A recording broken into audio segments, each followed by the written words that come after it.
Students, today we are here to discuss about crop production management.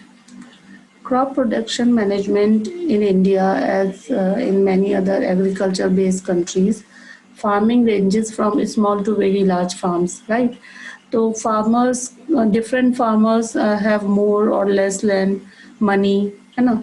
तो उसके हिसाब से जितना फार्मर के पास मनी होता है वो उतना उसमें अप्लाई खर्च करते हैं. In short, it is money और financial condition that allow farmer to take up different farming practices and agriculture technologies. So there is correlation between higher input and yield. अगर आप ज़्यादा पैसा खर्च करेंगे तो आपको ज़्यादा yield मिलेगा. So farmers purchasing capacity for inputs decide cropping systems and production practices. Therefore, production practices can be at different levels. Different level कौन-कौन से हो सकते हैं? एक होता है no cost production, जिसमें farmers बिल्कुल पैसा नहीं खर्च करते और उनके इनकम भी कम होती है. एक होता है लो कॉस्ट प्रोडक्शन और एक होता है हाई कॉस्ट प्रोडक्शन. तो हाई कॉस्ट प्रोडक्शन में सबसे ज़्यादा बेनिफिट मिलता है, ज़्यादा इनपुट होता है और ज़्यादा यील्ड होती है. तो उसके बाद हम जो टॉपिक डिस्कस करेंगे वो है न्यूट्रिएंट मैनेजमेंट. न्यूट्रिएंट मैनेजमेंट में अगर आप देखें तो दो तरह के न्यूट्रिएंट्स होते हैं. एक वो जो लार्ज क्वांटिटीज़ में ज़रूरत होती है और एक वो जो स्मॉल. तो जो ग्रोथ एंड डेवलपमेंट के लिए प्लांट्स को न्यूट्रिएंट्स की ज़रूरत होती है और न्यूट्रिएंट्स जो हैं वो सप्लाई होते हैं प्लांट्स को by air, water and soil. तो there are 16 nutrients which are essential for plants, जिसमें से 13 जो हैं वो सप्लाई होते हैं प्लांट्स को. 16 जो मैंने बताया 16 एसेंशियल न्यूट्रिएंट्स हैं. एयर सप्लाई करती है कार्बन एंड ऑक्सीजन को, हाइड्रोजन वाटर से आता है, ऑक्सीजन भी वाटर से आता है, and other supplies the other 13 nutrients to the plant. तो 13 न्यूट्रिएंट्स में से 6 जो होते हैं वो लार्ज क्वांटिटीज़ में रिक्वायर्ड होते हैं, इनको मैक्रो न्यूट्रिएंट्स बोलते हैं. और जो 7 होते हैं वो स्मॉल क्वांटिटीज़ में रिक्वायर्ड होते हैं, इनको माइक्रो न्यूट्रिएंट्स बोलते हैं. तो इस चार्ट में आप देख रहे हैं कौन से न्यूट्रिएंट्स हमें एयर सप्लाई कर रही है, प्लांट्स को एयर सप्लाई कर रही है, कौन से वाटर सप्लाई कर रहा है और कौन से सॉइल सप्लाई कर रहा है. तो यहाँ पर carbon and oxygen air, hydrogen and oxygen water, and macronutrients में आप एनपीके याद कर लेंगे, nitrogen, phosphorus and potassium, then calcium, magnesium and sulphur. Calcium, magnesium and sulphur. उसके बाद माइक्रो में iron, manganese, boron, zinc, copper, molybdenum and chlorine. अगर इन न्यूट्रिएंट्स की डेफिशिएंसी हो जाएगी प्लांट्स में तो वो फिजियोलॉजिकल प्रोसेसेस को अफेक्ट करेगी. उसमें रिप्रोडक्शन भी आ जाएगा, उसमें ग्रोथ भी आ जाएगा और उसमें ससेप्टिबिलिटी टू डिजीजेस भी आ जाएगा. तो अगर हमें प्लांट की ग्रोथ को अच्छा रखना है तो ये न्यूट्रिएंट की सप्लाई होनी चाहिए. अब न्यूट्रिएंट की सप्लाई किस फॉर्म में होती है? या तो मैन्योर के फॉर्म में या फर्टिलाइजर्स के फॉर्म में. Manure contains large quantities of organic matter and also supplies small quantities of nutrients to the soil. तो मैन्योर जो है वो prepared होते हैं by the decomposition of animal excreta and plant waste. ठीक. अब मैन्योर जो है उनके क्या क्या एडवांटेजेस हैं? पहला एडवांटेज है कि मैन्योर हेल्प करता है in enriching soil with nutrients and organic matter.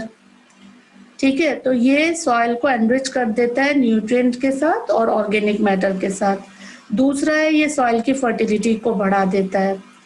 ठीक, और ये सॉइल की फर्टिलिटी को बढ़ाने के साथ साथ ये सॉइल का टेक्सचर भी इम्प्रूव कर देता है। और क्या है, और है ये वाटर होल्डिंग कैपेसिटी को सैंडी सॉइल में बढ़ा देता है।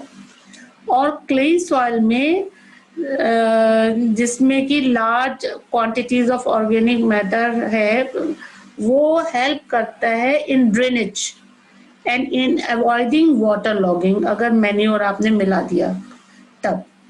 तो जो in using manure we use biological waste material, तो ये फायदा करता है क्योंकि ना तो ये हेल्थ हैजर्ड कॉज कर रहा है मैन्योर, ना पॉल्यूशन कॉज कर रहा है। तो जो बायोलॉजिकल वेस्ट मटेरियल है वो is also a way of recycling form waste, ठीक है, वो यूटिलाइज हो रहा है, जो भी वेस्ट है वो यूटिलाइज हो रहा है, मैन्योर में कन्वर्ट हो रहा है। तो मैन्योर को क्लासिफाई किया गया है 3 ग्रुप में। यहाँ पे आपने 2 देखा, लेकिन हम 3 करके पढ़ेंगे। एक कंपोज्ड है, एक वर्मी कंपोज्ड है और एक ग्रीन मैन्योर है। कंपोज्ड जो है the process in which farm waste material, जिसमें cow dung, vegetable waste, animal refuse जो एनिमल खाना बचा देते हैं, domestic waste, sewage waste, straw, eradicated weeds जो होते हैं, जंगली पेड़ जो होते हैं जिनको उखाड़ के फेंक देते हैं, वो इज डिकम्पोज इन पिट्स। एक पिट्स में डाल के इनको डिकम्पोज करते हैं, ये कहलाता है कंपोजिटिंग। और जो कंपोज्ड होता है वो रिच होता है किसमें, ऑर्गेनिक मैटर में, न्यूट्रिएंट्स में। जब हम कंपोस्ट प्रिपेयर करते हैं with the help of red worms या अर्थ वॉर्म्स, जो कि रेड वॉर्म्स का क्या काम होता है, वो क्या करते हैं, डिकम्पोजिशन प्रोसेस की स्पीड को बढ़ा देते हैं। तो ऐसे कंपोस्ट को हम बोलते हैं वर्मी कंपोस्ट। ग्रीन मैन्योर क्या होता है कि किसी भी क्रॉप के सीड्स को सो करने से पहले कुछ प्लांट्स जिसमें सनहेम्प है या ग्वार है उसको ग्रो करते हैं फील्ड में, और फिर उसको प्लोइंग करके उखाड़ के फेंक वहीं डाल देते हैं सॉइल में, वो डिकम्पोज होकर मैन्योर में कन्वर्ट हो जाता है। तो ऐसे मैन्योर को जिसमें हमने प्लांट को लगाया, प्लोइंग की और उसको सॉइल में मिक्स होने के लिए छोड़ दिया, इसको बोलते हैं ग्रीन मैन्योर। ये बेसिकली 2 न्यूट्रिएंट्स को प्रोवाइड करता है, ज्यादातर नाइट्रोजन एंड फॉस्फोरस को। तो green manure helps in enriching the soil in nitrogen and phosphorus. और ग्रीन मैन्योर का एग्जाम्पल क्या है, सनहेम्प और ग्वार। फर्टिलाइजर्स जो होते हैं, अच्छा मैन्योर के डिसएडवांटेजेस भी होते हैं, इसमें नहीं लिखा लेकिन मैं आपको बता दूं। एक तो ये बल्की होते हैं, इसको ट्रांसपोर्टेशन में प्रॉब्लम होती है, इसमें से स्मेल आती है, इंसेक्ट्स वगैरह इसके ऊपर उड़ते रहते हैं, ठीक है। इसको हालांकि सस्ते भी हैं, चीप भी हैं, लेकिन इसको ट्रांसपोर्टेशन में प्रॉब्लम आती है।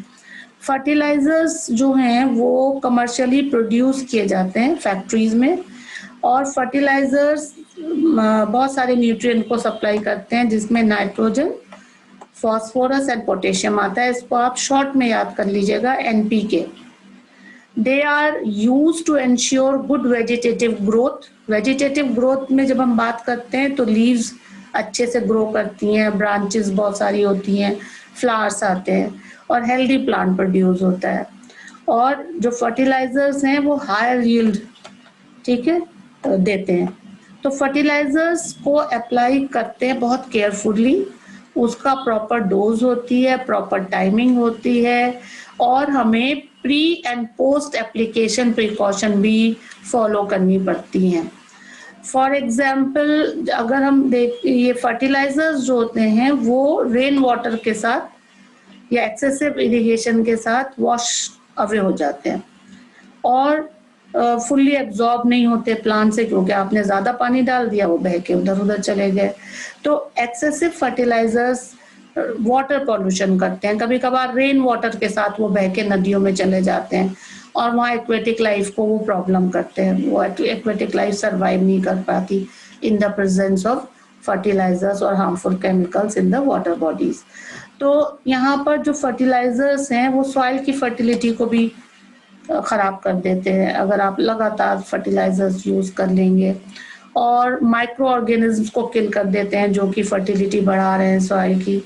तो फर्टिलाइजर्स के डिसएडवांटेजेस बहुत सारे हैं, महंगे भी होते हैं ये, तो अल्टर कर देते हैं सॉइल की नेचर को। ठीक है, तो कुछ फायदे हैं, कुछ एडवांटेजेस हैं, कुछ डिसएडवांटेजेस हैं। ऑर्गेनिक फार्मिंग जो है वो है मिनिमल और no use of chemicals as fertilizers. ठीक है, तो उसमें जैसे कि अगर हम बात करें, maximum input of organic manure हम यूज़ करते हैं ऑर्गेनिक फार्मिंग में। वेस्ट हम यूज़ करते हैं, मैन्योर यूज़ करते हैं, और बायो एजेंट जैसे ब्लू ग्रीन एल्गी हमने यूज़ कर लिया नाइट्रोजन की अमाउंट को बढ़ाने के लिए। तो इसको ब्लू ग्रीन एल्गी एग्जाम्पल है बायो फर्टिलाइजर्स का।